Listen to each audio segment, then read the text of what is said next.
This channel does not promote any violent, harmful, or illegal activities. All content provided by this channel is meant for an educational purpose only.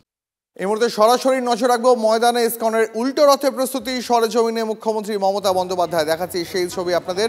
সহকর্মী দীক্ষা রয়েছেন আমাদের সঙ্গে, বিস্তারিত আরো জানাবেন এই বিষয়ে। দীক্ষা, দেখো, মুখ্যমন্ত্রী মমতা বন্দ্যোপাধ্যায় ইসকনের যে মন্দির রথ এসে যে মাসির বাড়ি যেটা ময়দানে থাকে সেখানে আজকে এসেছেন মুখ্যমন্ত্রী রাধারমন দাস, তিনি ইসকনের প্রধান, তার সাথে ঢুকলেন এবং দেখলাম তিনি আরতি করলেন এবং তারপরে এই মুহূর্তে কলকাতা পুলিশ কমিশনার মনোজ ভার্মা তিনি মুখ্যমন্ত্রী নিজে সনাতনী যারা হিন্দু ধর্মের যারা রয়েছেন তারা রয়েছেন এবং ইসকনের যারা রাধারমন দাস রয়েছেন তারা রয়েছেন এবং মুখ্যমন্ত্রীকে এখন বলার জন্য আহ্বান জানাচ্ছেন এবং মুখ্যমন্ত্রী আমরা শুনতে পাবো মুখ্যমন্ত্রী সরাসরি বক্তব্য পেশ করবেন। আমরা সেই দিকে এবার খেয়াল রাখবো। দীক্ষা, অনেক ধন্যবাদ তোমাকে। ছবি আপনাদের দেখাচ্ছে এই মুহূর্তে মুখ্যমন্ত্রী মমতা বন্দ্যোপাধ্যায়, তিনি উল্টো রথের প্রস্তুতি সরেজমিনে খতিয়ে দেখতে এই মুহূর্তে ময়দানে।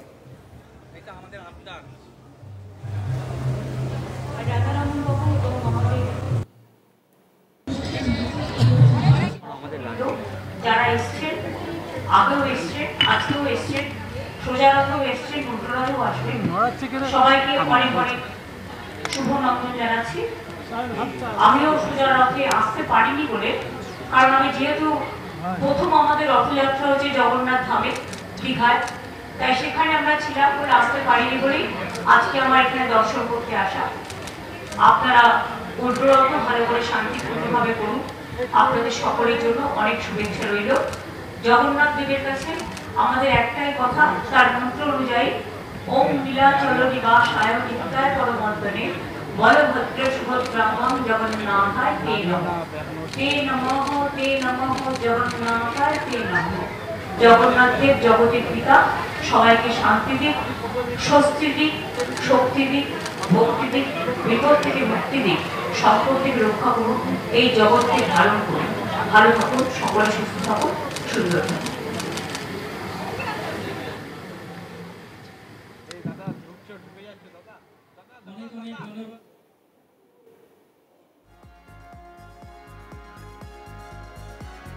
কেন্দ্রীয় স্বরাষ্ট্রমন্ত্রীকে চিঠি রাজ্যের মুখ্যমন্ত্রী মমতা বন্দ্যোপাধ্যায়। সোশ্যাল মিডিয়ায় পরপর উস্কানিমূলক মন্তব্যে উদ্বেগ, সাইবার ক্রাইম ঠেকাতে দরকার কঠোর আইন, শাহকে লিখলেন মমতা।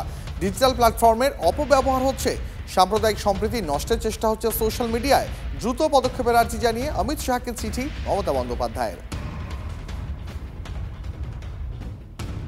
একজন মুখ্যমন্ত্রী একজন স্বরাষ্ট্রমন্ত্রীকে চিঠি লিখেছেন।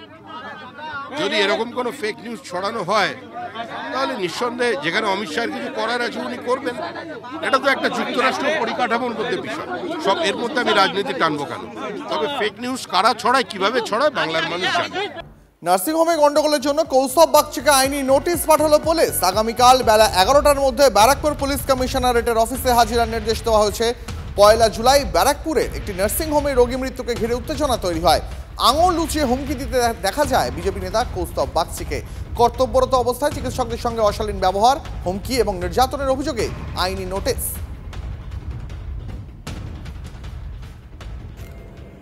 তুমি নার্স দিদি কি করবে? গুলি খাইয়ে দেবে? স্কাউন্ডারেল কথাটা মেরে ফেলেছি। আবার কথা বলছিস?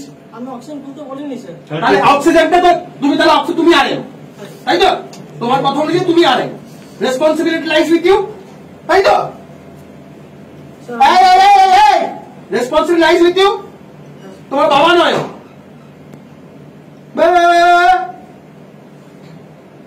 কি? উনি কি করবেন তোমাকে? উনি আরেব না তুমি আরেব? আরেবটাকে তুমি তো, তোমার রেসপন্সিবিলিটি। তুমি যদি অক্সিজেন খুলতে না, তুমি কি করতে? অক্সিজেন খুলতে না করেছিলে? আমি অক্সিজেন খোলার কথা বলিনি স্যার। তুমি অক্সিজেন খোলার কথা বলো? দাঁড়া রোমটা, তাহলে অক্সিজেনটা কে খুলতে বলছে? আমি জানি না স্যার অক্সিজেন খুলেছো। দেখাচ্ছিলাম আপনাদের নার্সিংহোমে গন্ডগোলের জন্য কৌস্তব বাগচিকে আইনি নোটিশ পাঠিয়েছে পুলিশ। সেই গন্ডগোলের মুহূর্তে ছবি দেখাচ্ছিলাম যেখানে আঙুল লুচিয়ে কর্তব্যরত চিকিৎসকদের হুমকি দেওয়ার অভিযোগ উঠছে কৌস্তব বাগচির বিরুদ্ধে। আরো বিস্তারিত জানাবেন আমাদের সঙ্গে প্রতিনিধি অনন্ত চট্টোপাধ্যায় রয়েছেন টেলিফোন লাইনে। অনন্ত, ডাক্তারদের সাথে দুর্ব্যবহার এবং হুমকি এরকমই অভিযোগ এনে বেসরকারি এই নার্সিংহোমের পক্ষ থেকে মোহনপুর থানা অভিযোগ দায়ের করা হয়। সেই অভিযোগের ভিত্তিতে কৌস্তব বাগচি আইনজীবী, তাকে আজকে আইনি নোটিশ পাঠানো হয়। সেই নোটিশ গ্রহণ করেন তার বাবা কুশল বাগচি। তাকে 4 জুলাই 11টার মধ্যে ব্যারাকপুর পুলিশ কমিশনারেটে তাকে হাজিরা দেওয়ার নির্দেশ দিয়েছে ব্যারাকপুর পুলিশ কমিশনারেটের তরফ থেকে। সেখানে তাকে জিজ্ঞাসাবাদ করা হবে।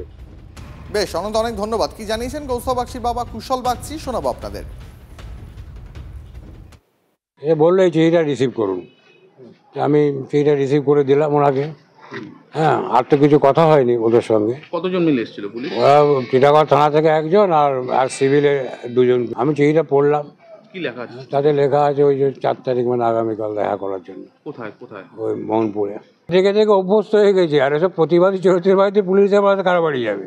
প্রতিবাদীদের বাড়িতেই হচ্ছে পুলিশ। পরে খবরে নজর রাখবো। সীমান্তে বাংলাদেশি দুষ্কৃতীদের দাপাদাপি, কাঁটাতার কেটে পশু পাচার। বিএসএফ বাধা দিলে হামলা চালিয়ে পালানোর চেষ্টা 6 জন দুষ্কৃতীর।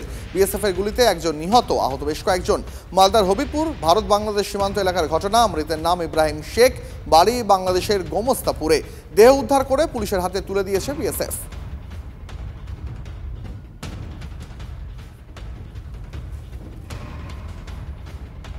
খেলার দুনিয়ায় শোকের ছায়া। গাড়ি দুর্ঘটনায় মৃত্যু লিভারপুলের স্ট্রাইকার দিয়েগো জোটার।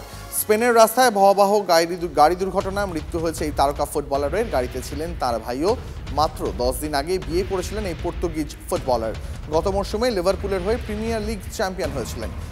তারপর দিন 10 আগেই বিয়ে সেরেছেন। তারপরেই যোগ দেওয়ার কথা ছিল নতুন মরশুমের অনুশীলনে, কিন্তু তার আগেই ঘটে গেল মারাত্মক দুর্ঘটনা। তরুণ এই স্ট্রাইকারকে অনেকেই রোনাল্ডোর উত্তরসূরি বলে ডাকতেন, কিন্তু অকালেই থামল জোটার দৌড়। জোটার মৃত্যুর খবরে ফুটবল বিশ্বে শোকের ছায়া।